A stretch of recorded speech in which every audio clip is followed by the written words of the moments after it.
Before start story, please tell me in the comment box where you from and what time you are watching. I found my grave with today's date. The rain fell in sheets, a relentless torrent that turned the cemetery into a sea of mud and shadows. The wind howled through the skeletal trees, their branches clawing at the sky like desperate hands. I pulled my coat tighter around me, the fabric soaked and clinging to my skin. My flashlight flickered, its beam cutting through the darkness in erratic bursts. I shouldn't have come here. Not tonight. Not in this storm. But something had drawn me here, something I couldn't explain. I had been walking home from work, my mind numb from the monotony of another day, when I felt it a pull, a whisper in the back of my mind. It was faint at first, like the echo of a forgotten dream, but it grew stronger with every step. By the time I reached the old iron gates of Blackwood Cemetery, the whisper had become a scream, a voice I couldn't ignore. It wasn't a voice I heard with my ears, but one I felt in my bones, in the very core of my being. It called to me, beckoning me into the darkness. And so, here I was, standing in the middle of a cemetery at midnight, the storm raging around me. My flashlight flickered again, and I smacked it against my palm, willing it to stay alive. The beam steadied, and I swept it across the rows of headstones, their inscriptions worn smooth by time and weather. The cemetery was ancient, its oldest graves dating back to the early 1800s. It was a place of history, of stories long forgotten. And yet, as I stood there, I felt as though the cemetery itself was alive, watching me, waiting for me. The voice in my mind grew louder, more insistent. It led me deeper into the cemetery, past the crumbling mausoleums and the statues of weeping angels. My feet moved of their own accord, as if guided by some unseen force. The rain soaked through my shoes, the cold seeping into my bones, but I couldn't stop. I had to keep going. I had to find what was calling me. And then, I saw it. The grave was new, the earth still fresh and unsettled. The headstone was simple, unadorned, but it was the inscription that made my blood run cold. Here lies Ethan Carter, beloved son and friend. 1989, 2023. My name, my birth year, and today's date. I stumbled back, my heart pounding in my chest. This had to be a mistake, a cruel joke, but the grave was real, the headstone solid beneath my trembling fingers. I traced the letters, the cold stone biting into my skin. How was this possible? I was alive. I was standing here, breathing, feeling the rain on my face. And yet, here was my grave, with today's date. The voice in my mind fell silent, replaced by a deafening stillness. The storm seemed to hold its breath, the world around me frozen in time. I stared at the grave, my mind racing, trying to make sense of what I was seeing. And then, I heard a sound that made my blood turn to ice. A low guttural growl, coming from behind me. I turned slowly, my flashlight shaking in my hand. The beam cut through the darkness, illuminating the figure standing a few feet away. It was a man, or at least, it had once been a man. His skin was pale, almost translucent, stretched tight over his bones. His eyes were hollow, empty sockets that seemed to suck the life from the air. His mouth was twisted into a grotesque smile, his teeth jagged and yellowed. He wore a tattered suit, the fabric hanging off his emaciated frame like a shroud. "Ethan," he said, his voice a rasping whisper that sent shivers down my spine. "You're late." I took a step back, my breath coming in short, panic gasps. "Who are you? What is this?" The man tilted his head, his grin widening. "You know who I am. You've always known." And I did. Deep down in the darkest corners of my mind, I recognized him. He was the shadow that had followed me my entire life, the presence I had felt lurking just out of sight. He was the voice in my dreams, the whisper in the back of my mind. He was death. "No," I whispered, shaking my head. "This isn't real. This can't be real." Death stepped closer, his movements slow and deliberate. "Oh, it's real, Ethan. You've been running from me for a long time, but your time is up. Tonight, you join me." I turned to run, but my feet were rooted to the spot. The ground beneath me seemed to come alive, tendrils of darkness wrapping around my legs, pulling me down. I struggled against them, but they were too strong. I was trapped. Death reached out, his skeletal fingers brushing against my cheek. His touch was cold, so cold it burned. "We don't be afraid, Ethan. It's not the end. It's just a transition." I wanted to scream, to fight, to do anything, but I couldn't move. I couldn't breathe. The darkness closed in around me, suffocating me, drowning me. And then, just as I felt myself slipping away, I heard it, a voice, faint but clear. "Ethan, wake up." My eyes snapped open, and I gasped for air, my heart pounding in my chest. I was lying in my bed, the sheets tangled around me. The storm still raged outside, the rain pounding against the windows. I sat up, my hands trembling as I ran them through my hair. It had been a dream. Just a dream. I looked around my room. I noticed something that made my blood run cold. My clothes were soaked, my shoes caked with mud, and on my nightstand, lying next to my flickering flashlight, was a small, dirt-covered stone. It was a piece of a headstone, with my name on it. Part 2. The Descent. The days that followed were a blur. I tried to convince myself that it had all been a nightmare, a product of stress and exhaustion. But the mud on my shoes, the soaked clothes, and the piece of the headstone were undeniable proof that something had happened that night. Something real. I couldn't shake the feeling of dread that had settled over me. It was as if the cemetery had followed me home, its shadows clinging to me, whispering in my ear. I tried to go about my life as usual, but every time I closed my eyes, I saw the grave, the headstone, and death's hollow eyes staring back at me. I couldn't ignore it any longer. I had to go back. The cemetery was quiet when I arrived, the storm replaced by an eerie stillness.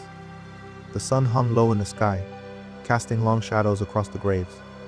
I walked slowly, my footsteps echoing in the silence. The piece of the headstone was in my pocket, a constant reminder of what I had seen. I found the grave easily, as if it had been waiting for me. The earth was still fresh, the headstone standing tall and unyielding. I knelt in front of it, my fingers tracing the inscription. My name, my birth year, today's date. "Why?"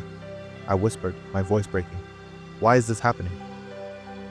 There was no answer, only the sound of the wind rustling through the trees. I sat there for what felt like hours, staring at the grave, trying to make sense of it all. And then, as the sun dipped below the horizon, I heard it again, the voice. "Ethan." I turned, my heart in my throat. Death stood behind me, his hollow eyes fixed on mine. He looked different now, less like a monster and more like a man. His suit was still tattered, but his face was softer, almost human.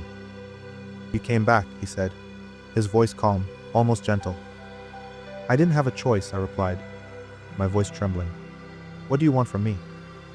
Death sighed, a sound that seemed to carry the weight of centuries. "I don't want anything from you, Ethan. This is just the way it is. Your time has come." "But I'm not ready," I pleaded. "I'm not ready to die." Death's expression softened, and for a moment, I thought I saw a flicker of sympathy in his eyes. "No one ever is," he said. "But it's not about being ready. It's about acceptance." I shook my head, tears streaming down my face. "I can't accept this. There has to be another way." Death was silent for a long time, his gaze fixed on the horizon. Finally he spoke, his voice barely above a whisper. "There is one way. But it's not easy, and it's not without consequences." "What is it?" I asked, desperation creeping into my voice. Death turned to me, his eyes piercing. "You can challenge me. If you can prove that your life is worth more than what I've claimed, you can earn more time. But be warned, Ethan. The path is dangerous, and the price is high." I didn't hesitate. "I'll do it. Whatever it takes." Death nodded, a solemn expression on his face. "Very well. But remember, once you start this journey, there's no turning back." He reached out, his hand hovering over my chest. I felt a coldness spread through me, a numbness that started in my heart and radiated outward. And then, everything went black. Part 3. The Journey. When I opened my eyes, I was no longer in the cemetery. I was standing in a vast, empty landscape, the ground beneath my feet cracked and dry. The sky was a deep, blood red, the air thick with the scent of ash and decay. In the distance, I could see a towering mountain, its peak obscured by dark clouds. "This is the beginning," Death's voice echoed in my mind. Your journey starts here. You must reach the mountain and face what lies within. Only then will you have a chance to prove your worth. I took a deep breath, steeling myself for what lay ahead. The journey was long and arduous, the landscape shifting and changing with every step. I crossed rivers of fire, climbed cliffs of ice, and walked through forests of twisted, gnarled trees. Each challenge tested me in ways I had never imagined, pushing me to my limits and beyond. But I didn't give up. I couldn't. Every time I felt like I couldn't go on, I thought of the grave, of the headstone with my name on it. I thought of my life, of the people I loved, of the things I still wanted to do, and I kept going. Finally, after what felt like an eternity, I reached the base of the mountain. The air was thin, the ground unstable. I could feel the weight of the mountain pressing down on me, but I didn't stop. I climbed, my hands raw and bleeding, my body screaming in protest. And when I reached the top, I found myself standing in front of a massive, ancient door. "This is it?" Death's voice whispered. "The final challenge. Are you ready?" I nodded, my heart pounding in my chest. "I'm ready." The door creaked open, revealing a darkness so deep it seemed to swallow the light. I stepped inside, the air thick and heavy. The room was vast, the walls lined with mirrors, and in the center of the room, standing in front of a large, ornate mirror, was me. But it wasn't me as I was now. It was me as I could be older, wiser, but also darker, more twisted.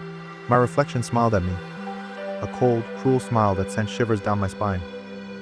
"Welcome, Ethan," my reflection said, his voice a perfect mimicry of my own. "I've been waiting for you." "What is this?" I asked, my voice trembling. "This is the final challenge," my reflection replied.